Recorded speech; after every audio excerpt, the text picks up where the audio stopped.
very much. We do have a roving mic as well for those that want to do the old-fashioned analog, putting your hand up and asking a question. Then do that, and I'll come to you in due course, and we can drill down dragon style into the techies that have pitched so far. But I jotted a couple of things down.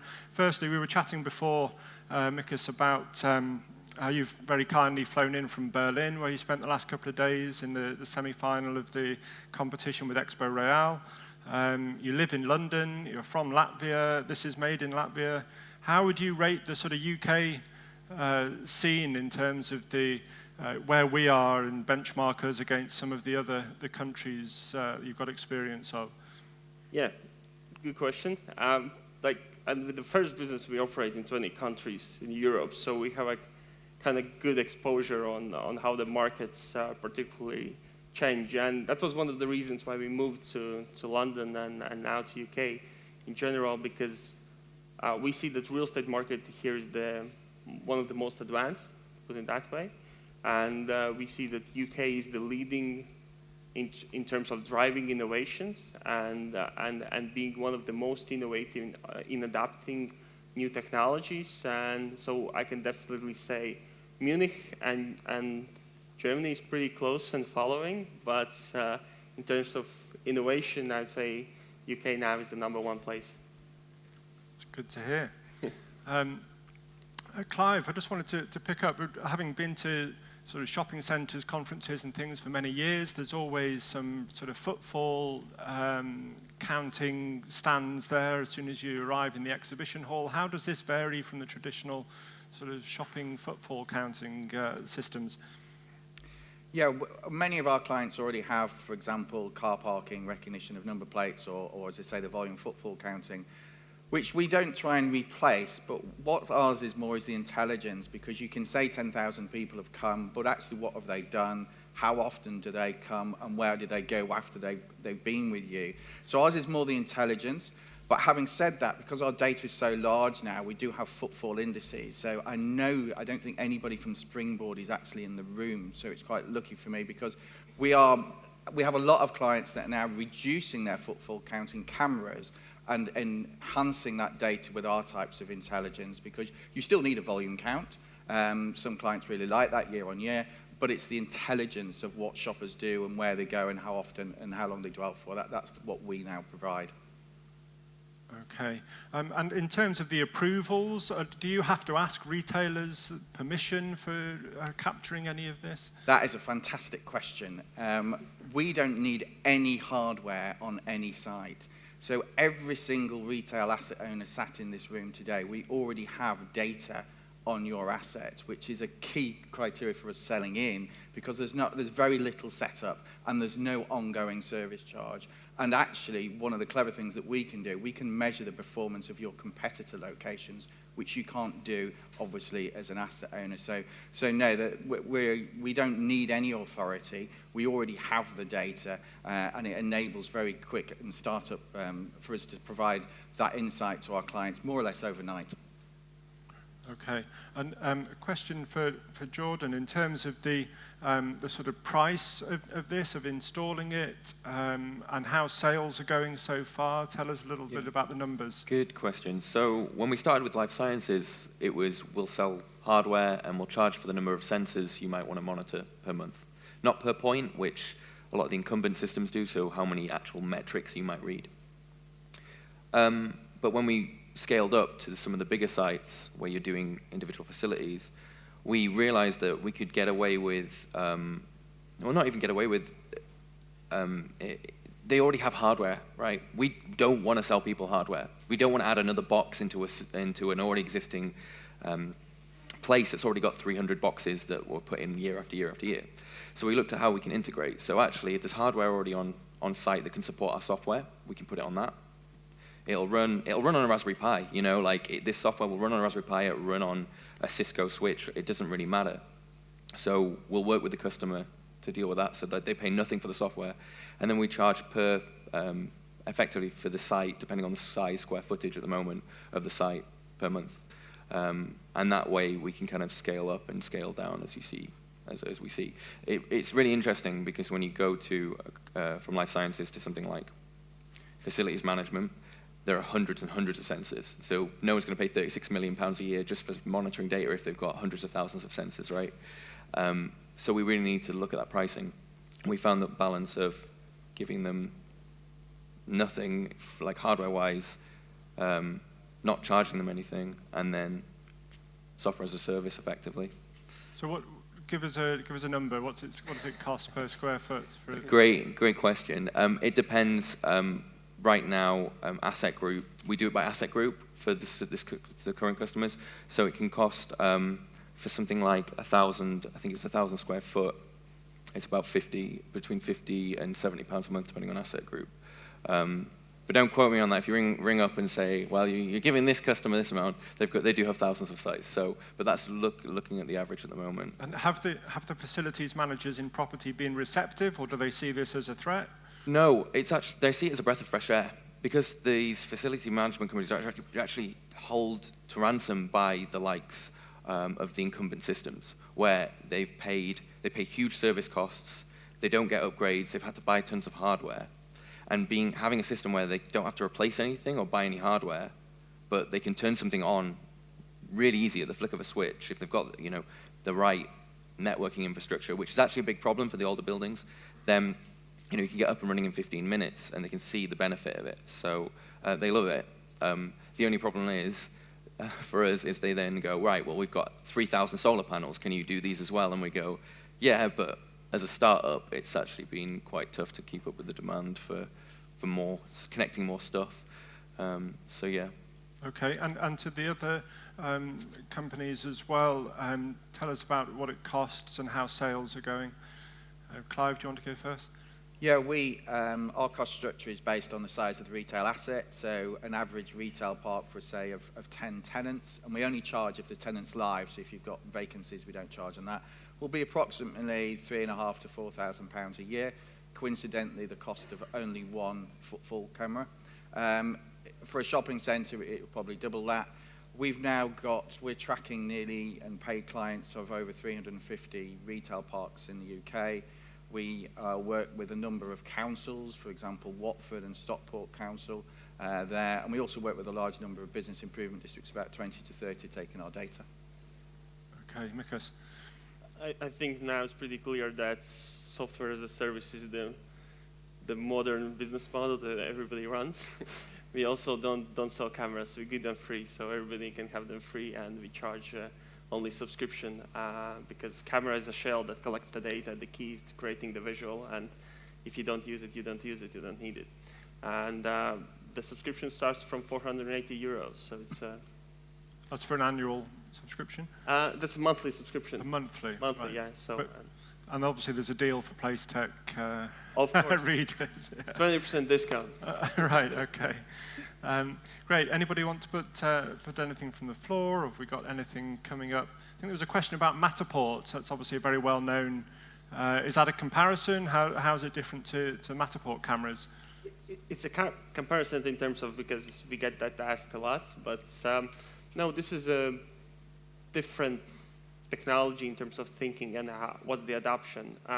Matterport is a great 3D scanning tool, and it's mostly used by professionals, by photographers, and this technology is built to be used by real estate companies themselves. So all our clients are real estate agencies, property management companies, and they use it on a day-to-day basis because you can actually put it in your small bag, and it's 1.2 kilograms, and you can actually walk around with it, and it delivers photographies and accurate floor plans, and that's a big difference because for marketing you're always going to need high quality photography, and we figured out how anybody can do professional photography. Sorry for the photographer.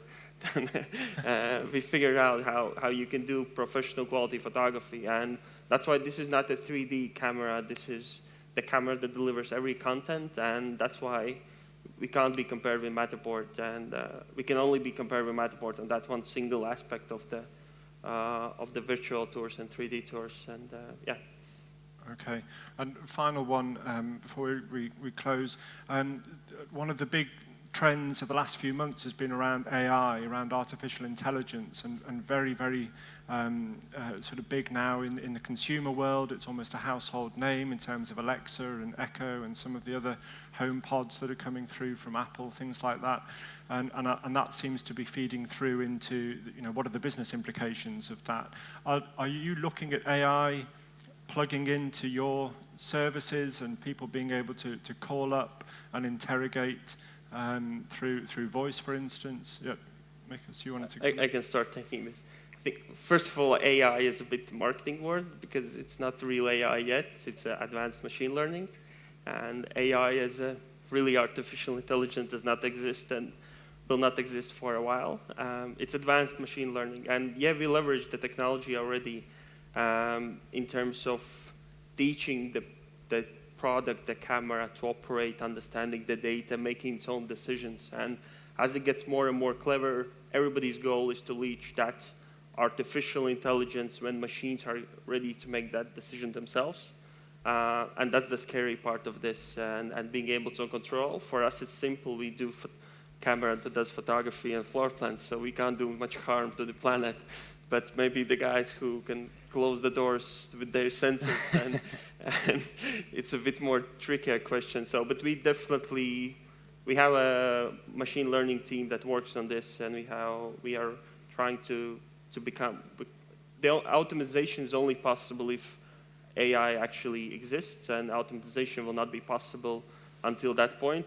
Until that point, we're all going to need back-end people checking, assuring, checking the data, validating, etc. So, okay, Clive.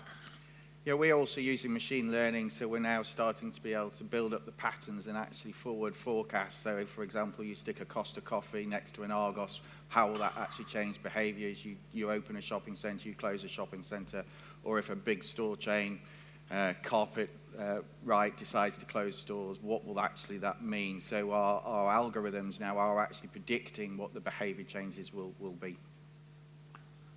Okay.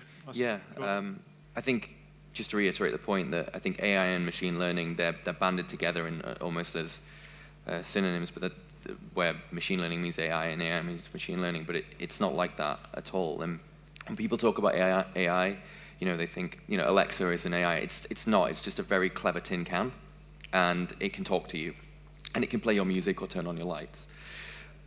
But when you're dealing with sensory input, right, when you're dealing with working out whether, something is a table or a pole in a photo, or you're working out whether something's going to fail, all that is, to start with, is some very, very clever maths, right? That has either been trained by pre-trained, so you run something through thousands of photos, and you say, this is where the pole is, and you train a model, so when you give it another photo, and this computer then has effectively a black box to say, I'm 80% sure it's a pole, or something like that. And as a business, if you're not using the term AI when you're talking about machine learning, then people, part of it is that kind of marketing thing, let's be honest. But when we're doing our predictive maintenance, it works no differently to the way Clive does his portfolio forecasting, is we have a lot of data about how things fail or how sensors perform, and then we say best guess with 80% certainty, it looks like something's going to go wrong. And AI is going to improve when we get to if we get to the general intelligence where it can make a decision by looking at a graph by just inference, right, looking at something. So it's this hot topic, right? But at this point in time, it is just maths with people tweaking some values. We can use that right now as businesses to detect these failures, to save you money, right? That's why we're all here, is to work out what technologies can best bring businesses forward. But calling it AI, people have to be very careful about that. Oh, it uses AI to detect failures. Well, if it did detect failures, it'd probably kill us all. Seriously, no, maybe not. But that is a big fear. So that's my 2 pence on it. Okay, thanks very much. Marketing is working very well for it. Absolutely, and just as soon as we thought we understood it, the experts tell us it's not what we thought it was. That's the difference between the lay people and the tech experts, I think. Yeah, join me in thanking our showcase companies today. Thank you very much. Please do hang around for more refreshments and networking, and visit the guys' stands and ask them their your burning questions that maybe relate to your businesses and the assets that you own and manage. Thanks for coming along today. Hopefully that's given you a useful snapshot of some of the hot trends, the hot topics, and tech in the market. Just scratching the surface, it's a vast area. Please do tell us on the feedback forms that we'll be emailing out later on what other topics you'd like to hear at future events and content on placetech.net. Thanks again to our PlaceTech launch partners, to MSP and Bruntwood, to Mills and Reeve, to Redwood Consulting, and to OBI Property. Just a quick plug for a big event that we've got coming up later in the year. On 20th of November at the Radisson Blu Edwardian in Manchester, we'll be holding the first PlaceTech Big Night Out. Please do look out for details on that. On the night, as well as the entertainment and the usual place hosting, we'll have the PlaceTech Prize awarded to the best business creation of best innovation over the past year, as well as the PlaceTech Startup Prize will be awarded to a new business that has shown great promise. And we see championing best projects and innovation as part of our role as we try and encourage that adoption. PlaceTech Prize will hopefully do that, and there'll be a lot of editorial and online marketing involved in that as well. So please do encourage your tech partners and also your project leads on your own installation ideas that you're bringing forward to enter that. So 20th of November, the PlaceTech Big Night Out. Lastly, just please carry on the conversation. Don't be afraid to ask the stupid question. I think that's a very important thing in the whole sort of property technology movement. As a lot of us are starting from a non-techie, low base, as it were, and there's a lot to learn. But the more that we just keep talking, the faster that we'll get there, and the more efficient our decisions will be as money goes into this new world. Thank you very much. I'll see you after.